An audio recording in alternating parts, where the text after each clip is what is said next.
Hello guys, welcome to my channel Ankit Patel official classes. कैसे हैं आप लोग? सब बढ़िया मस्त ना?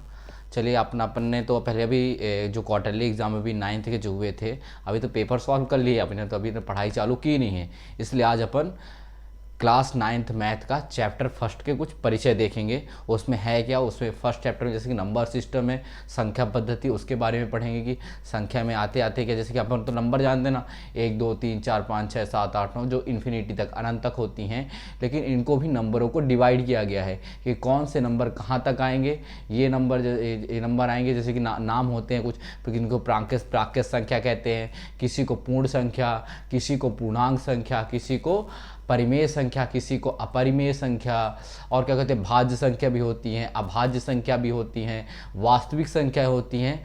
तो आज हम इनके बारे में पढ़ेंगे होती क्या है ये, कि मतलब प्राकृत संख्या कहते किसे हैं, परिमेय संख्या कहते किसे हैं, अपरिमेय संख्या कहते किसे हैं।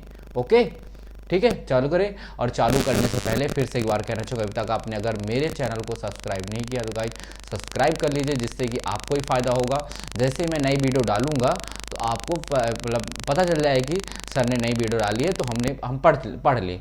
तो चलिए गाइस, बिना किसी रुकावट के आज का क्लास चालू करते हैं हम। तो हम क्या पढ़ रहे हैं आज? Class 9th। पहले तो अपन लिख देते हैं जय माँ सरस्वती, SARASWATY। ठीक है, ओके। आज हम क्या पढ़ रहे हैं? कक्षा नौवीं गणित विषय का अध्याय 1 का परिचय। कि मतलब हम पढ़ेंगे क्या अध्याय 1 में, हम पढ़ेंगे क्या अध्याय 1 में, हमारे अध्याय 1 में है क्या क्या, उसके बारे में आपको बताऊंगा। फिर उसके बाद अपन पूरा पाठ पूरा अच्छे से पढ़ेंगे। चलिए चालू करते हैं। देखिए, पहला हम आता है इसमें नंबर सिस्टम, यानी कि संख्या पद्धति। क्या कहते हैं? संख्या पद्धति। देखिए, संख्या पद्धति अपन पढ़ते हैं आज। जैसे कि हम जानते हैं नंबर 1 2 3, ये डैश डैश डैश कहाँ तक? इन्फिनिटी तक, यानी कि अनंत तक। ये अनंत का सिंबल होता है, अनंत को ऐसे प्रदर्शित किया जाता है। हम यहाँ पे अनंत नहीं लिखेंगे, अगर अनंत कहीं लिखना है तो हम सीधे ये सिंबल बना देंगे। ठीक है, तो देखिए पहली संख्या क्या होती है? प्राकृत संख्या। इधर चल करते, पहली संख्या क्या होती है? प्राकृत संख्या। प्राकृत संख्या, पहली संख्या कौन सी संख्या होती है? प्राकृत संख्या। प्राकृत संख्या कौन सी संख्या होती है बच्चों? प्राकृत संख्या वह संख्या होती है जो 1 से लेके अनंत तक होती है। प्राकृत संख्या कौन सी संख्या होती है? रफ में अगर लिए हैं और पेन लिए हैं तो रफ में तुरंत लिख लीजिए कि प्राकृत संख्या वे संख्याएं होती हैं जो 1 से लेके अनंत तक होती हैं। मतलब कि प्राकृत संख्या 1 2 3 4 5 डैश डैश डैश अनंत तक हो गई। ठीक है, इसके बाद आता हमारा पूर्ण संख्या। कौन सी संख्या आती है? पूर्ण संख्या। पहले नंबर पे थी क्या? प्राकृत संख्या। दूसरे नंबर पे क्या आएगी? पूर्ण संख्या। पूर्ण संख्या क्या होती हैं? पूर्ण संख्या वे संख्याएं होती हैं जो 0 से लेके अनंत तक होती हैं। रफ लिए हैं तो रफ में लिख लीजिए, नहीं तो याद कर लीजिए कि मतलब कि पूर्ण संख्याएं कौन सी संख्या होती हैं? पूर्ण संख्याएं वे संख्याएं होती हैं जो 0 से लेकर अनंत तक होती हैं। मतलब 0 1 2 3 4 डैश डैश डैश डैश, ये भी अनंत तक जाएगा। ठीक है, फिर उसके बाद तीसरे नंबर में क्या आती हैं? पूर्णांक संख्याएं। तीसरे नंबर कौन सी संख्या आती है? पूर्णांक संख्या। कौन सी संख्या आती है तीसरे नंबर पर? पूर्णांक संख्या। देखिए, पूर्णांक संख्या कौन सी संख्या होती है?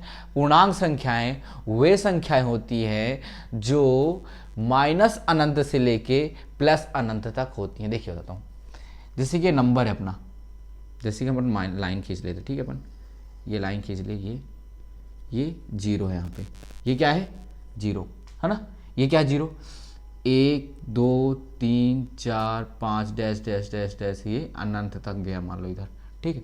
ये इसमें रहेगा, जैसे ये 0 हो तो ये क्या होगा 1, ये 2, ये 3, ये 4, और ये क्या हो गया यहाँ पे डैश डैश ये ऐसे ऐसे ऐसे जितने भी नंबर गए ये कितना हो गया इन्फिनिटी, यानी कि अनंत हो गया। अब देखिए जब इधर वाले जो नंबर होते हैं ना, इधर वाले नंबर 0 के बाएं तरफ वाले नंबर ये भी रहेंगे 1 2 3 4 5, लेकिन ये किस में रहेंगे माइनस में, जैसे ये -1, ये -2, ये -3, ये -4, ये -5, dash dash dash dash dash, ये माइनस इन्फिनिटी तक आ जाएगा, ठीक है। ये क्या है प्लस इन्फिनिटी। इधर की 0 की संख्या प्लस में रहते हैं, इधर 0 जो संख्या रहती है इसमें माइनस में रहते हैं, ठीक है, समझे। तो देखिए पूर्णांक संख्या कौन सी होती है, जो माइनस अनंत से लेकर प्लस अनंत तक होती हैं।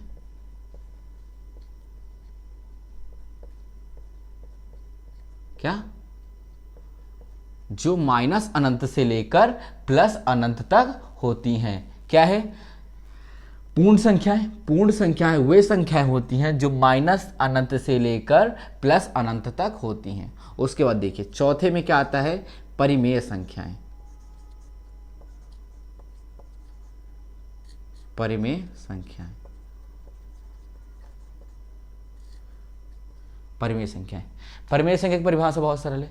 परिमेय संख्याएं वे संख्याएं होती हैं जिन्हें हम P/Q के रूप में लिख सके, यानी कि भिन्न के रूप में, अंश बटे हर के रूप में लिख सके। परिमेय संख्या कौन सी संख्या होती है बच्चों, परिमेय संख्याएं वे संख्याएं होती हैं जो P/Q के रूप में हम उसे लिख सके। मतलब कि जैसे कि परिमेय संख्याएं वे संख्याएं होती हैं, वे संख्याएं होती हैं जिन्हें P/Q के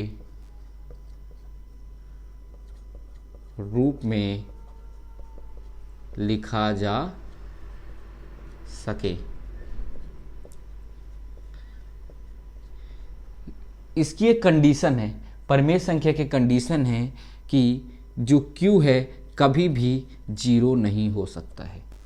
देखिए परिमेय संख्याएं कौन सी संख्या होती है, परिमेय संख्याएं वे संख्याएं होती हैं जो P/Q के रूप में होती हैं, लेकिन जो Q है कभी भी 0 नहीं हो सकता है।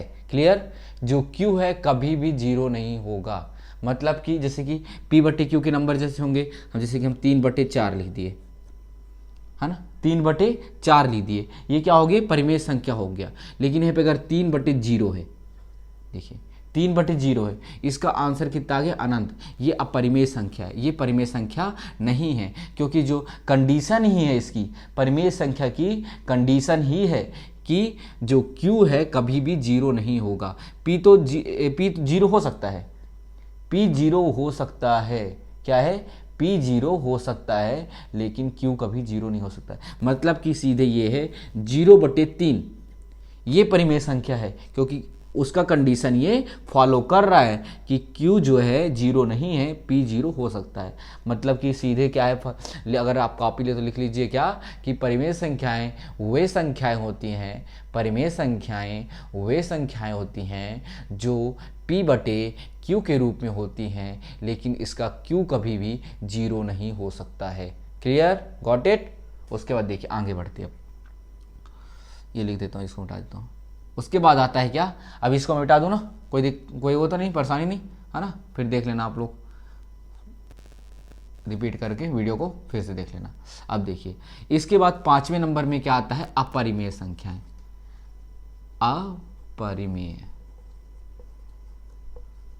अपरिमेय संख्याएं, देखिए परिमेय संख्या में एक बात और बताना आपको भूल गया मैं।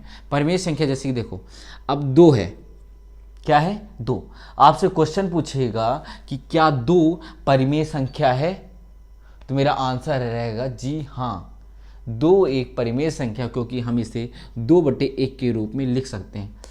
लिख सकते कि नहीं लिख सकते, 2/1 के रूप में हम इसे लिख सकते हैं। तो आंसर रहेगा मेरा हाँ, जी हाँ, कि जो 2 है एक परिमेय संख्या है। वहीं पे अगर ऐसा लिखा है कि 3/0 क्या परिमेय संख्या है?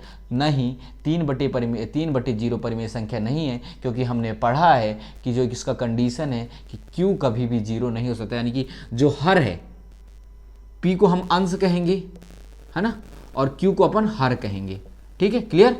तो ये क्या हो गया? हर कभी भी 0 नहीं हो सकता है। परिमेय संख्या का रूल ही है कि हर कभी भी 0 नहीं हो सकता है। वैसे अब हम आते हैं किसमें? अपरिमेय संख्या में। अपरिमेय संख्या वही है, इसका उल्टा। अपरिमेय संख्या वही संख्या होती है जिन्हें p/q के रूप में नहीं लिखा जा सकता। अपरिमेय संख्याएं वे संख्याएं होती हैं, वे संख्याएं होती हैं जो p/q के रूप में नहीं होती।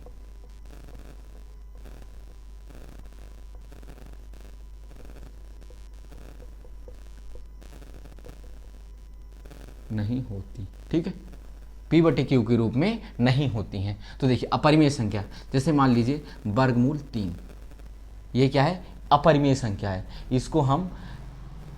इसको जो हम परिमेय नहीं बोल सकते हैं, क्योंकि ये p/q के रूप में नहीं है।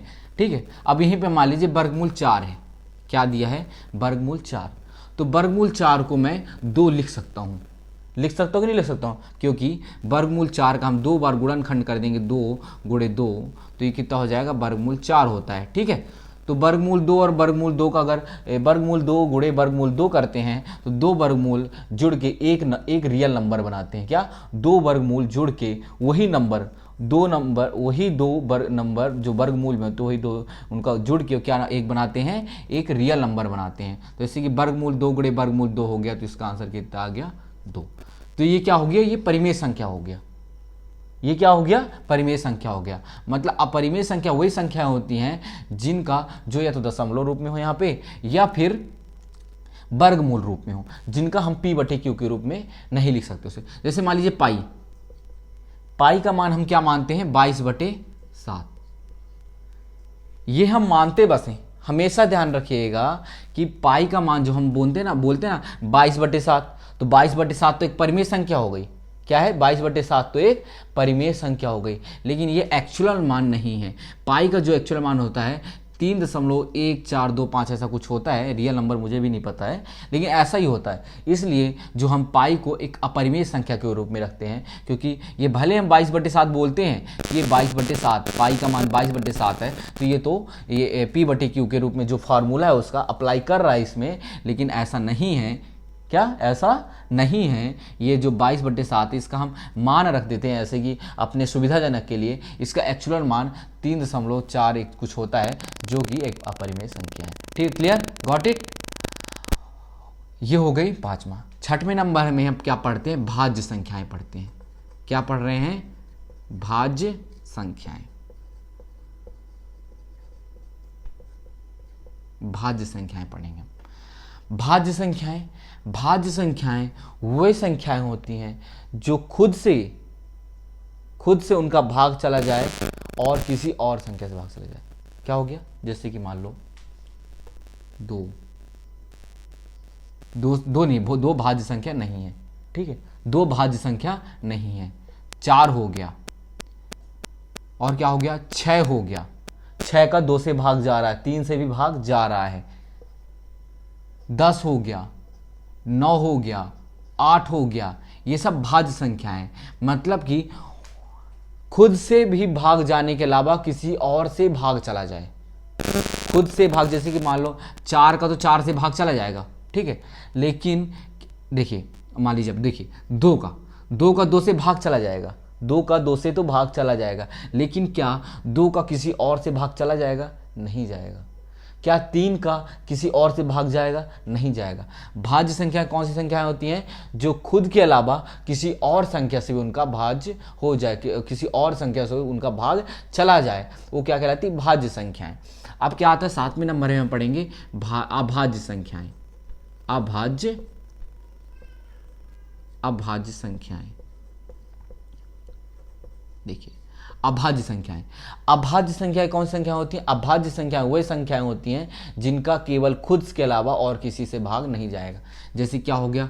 2, 3, 5, 7, 11, 13,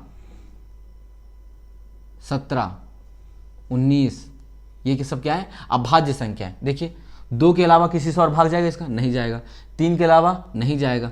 5 के अलावा इसका भाग नहीं जाएगा। 7 के अलावा इसका भी नहीं जाएगा। 11 के अलावा इसका भी नहीं जाएगा। 13 के अलावा इसका भी नहीं जाएगा। 17 के अलावा इसका भी नहीं जाएगा। 19 के अलावा इसका भी नहीं जाएगा। क्लियर? Got it? इसके बाद देखिए अभाज्य संख्या के उदाहरण क्या हो जाएंगे? जैसे कि 4 हो गया, 6 हो गया, 8 हो गया, 9 हो गया, 10 हो गया, 12 हो गया, 14 हो गया, और क्या 16 मान लीजिए, 15 भी है, डैश डैश डैश अनगिनत है, ऐसे है ना। ठीक, भाज्य संख्या भाज्य संख्या में अंतर पता हो गया ना। भाज्य संख्या वे संख्याएं होती हैं जिनका खुद के अलावा किसी और संख्या से भाग चला जाए। क्या? भाज्य संख्याएं वे संख्याएं होती हैं जिनका खुद से अलावा किसी और संख्या से भाग चला जाए तो भाज्य संख्या कहलाती हैं। वहीं अभाज्य संख्या कौन संख्या कहलाती हैं? जिनका खुद के अलावा किसी और से भाग नहीं जाएगा, वो क्या कहलाएंगी? अभाज्य संख्याएं। उसके बाद हम पढ़ते हैं वास्तविक नंबर। 8वें नंबर में हम वास्तविक नंबर पढ़ते हैं।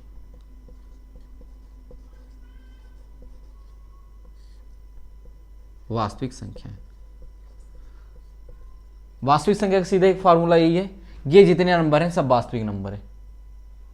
परिमेय और अपरिमेय संख्या दोनों संख्याएं वास्तविक संख्याएं कहलाएंगी। क्लियर? परिमेय और अपरिमेय दोनों संख्याएं वास्तविक संख्याएं कहलाएंगी। इसी तरह यहाँ पे हमारा एक संख्या पद्धति के कुछ चैप्टर हम लोगों ने पढ़ लिया जितना हमको ज़रूरत है अभी। क्या? जितना हमको ज़रूरत है।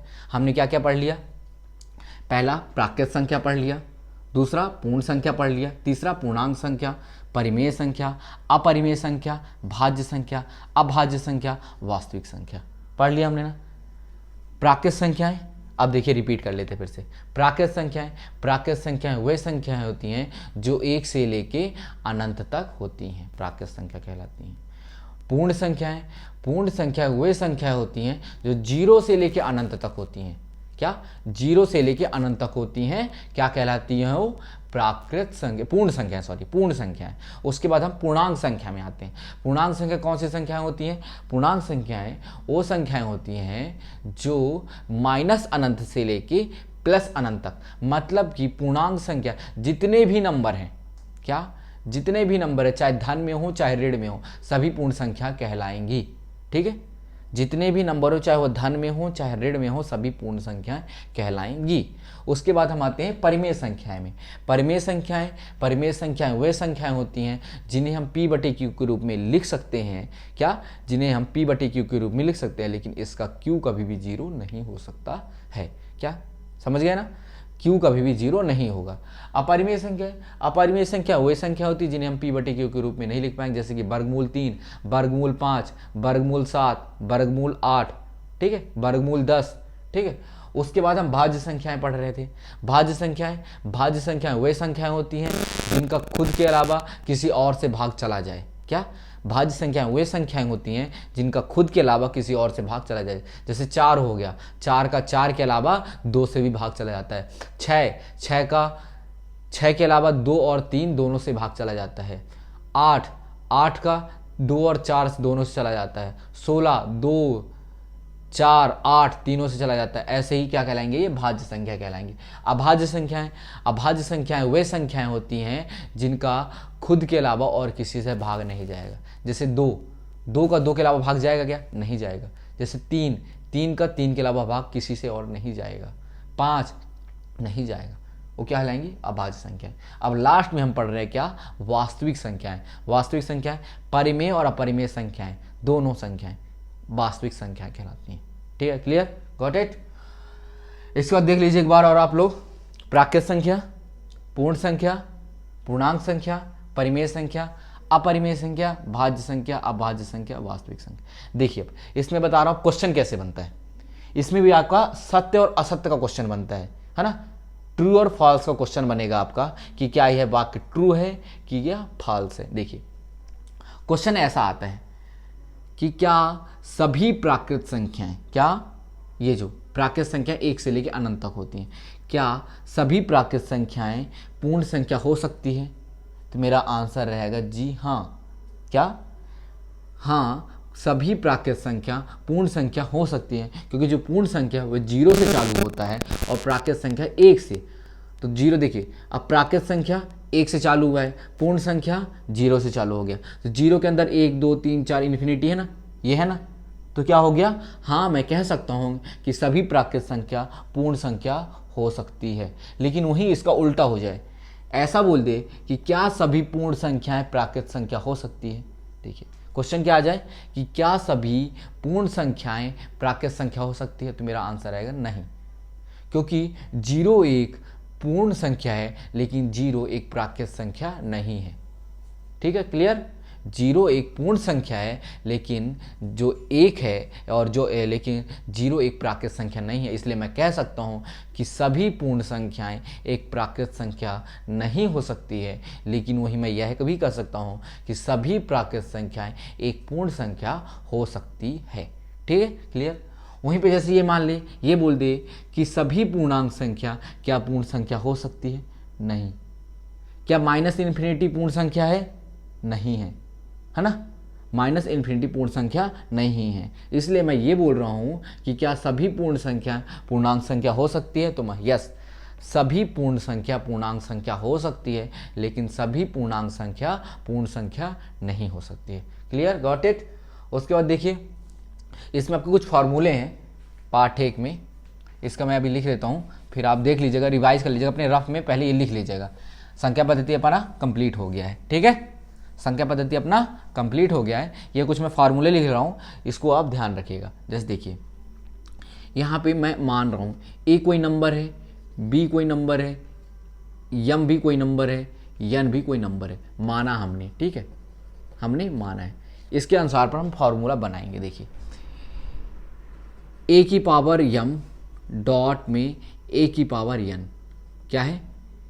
ए की पावर यम है, डॉट में ए की पावर यन है। तो देखिए, नंबर ये दोनों सेम रहेंगे, यदि ये दोनों नंबर सेम है उसके ए, जैसे कि देखिए 2 की घाते 3 डॉट गुणे 2 की घाते 5, ऐसा दिया हुआ आपका, तो ये दोनों नंबर सेम है। ठीक है, तो इनके घात क्या होते हैं, इसका फार्मूला है घात इसके जुड़ जाते हैं, यम धन एन हो जाएगा। मतलब कि इसका जैसे कि हम करें 2 की घाते 3 धन 5 हो जाएगा, इसका आंसर क्या आ जाएगा? 2 की घाते 7। क्लियर? उसके बाद दूसरा फार्मूला क्या होता है इसका? अब यदि ए की घाती यम बटे में ए की घाती यन है, क्या है? ए की घाती यम बटे में ए की घाती यन, और यदि इसमें यह भी कंडीशन भी है कि जो यम है यन से क्या होना चाहिए? बड़ा होना चाहिए। तो ये फार्मूला कौन सा लग जाता है? ए की घाते यम माइनस एन का, ए की घाती यम माइनस एन का। ठीक है, उसके बाद देखिए, अब यदि ये फार्मूला है ए की घाती यम इसके भी घाती यन है, अगर क्या है? ए की घाती यम इसके भी घाती यन है, तो इसका फार्मूला क्या होता है? ए की घाती यम गुणे यन। ठीक है, क्लियर? उसके बाद देखिए, अब ये रहता है कि मान लीजिए हो गया, इतना हो गया, अभी इतना अपन कर लेते पहले, चलो, है ना। अब आज का लेक्चर यहीं पे ख़त्म करते हैं, आज की क्लास यहीं पे ख़त्म करते हैं, और ये पढ़ लिया अपन, और कल से अपन अब पूरा का पूरा चैप्टर पढ़ेंगे, पार्ट 1 कक्षा 9वीं के मैथ का। उसके बाद आगे बढ़ते जाएंगे। बढ़िया ऐसे ही क्लास से जुड़े रहिए और अपना लाभ उठाइए, है ना। Okay guys, thank you, welcome. और अगर अब तक अभी ने सब्सक्राइब नहीं किया तो प्लीज़ गाइस सब्सक्राइब कर लीजिए। ओके, चलिए चलते हैं, फिर मिलते हैं कल, है ना। Bye, good night.